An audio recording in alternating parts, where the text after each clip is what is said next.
What started as a routine late-night monologue quickly turned into something far more revealing when Stephen Colbert refused to let the moment pass with just a punchline.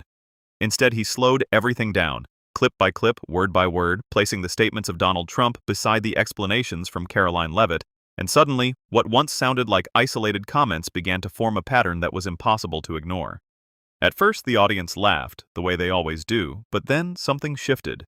The laughter became recognition, and recognition turned into discomfort. Because this was no longer just comedy, it was exposure.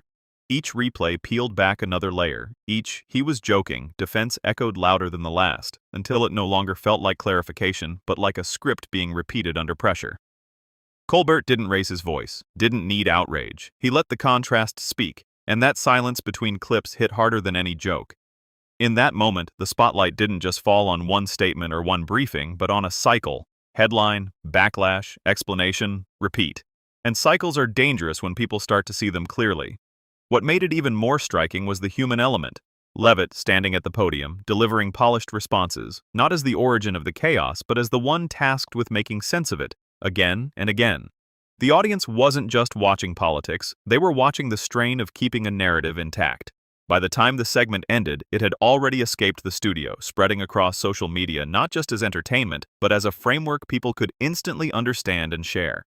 Because once a pattern is seen, it sticks, and every new moment feeds it. That's the real power of satire. It doesn't just make you laugh, it makes you remember. And now the question isn't whether the moment mattered, it's whether you noticed it too.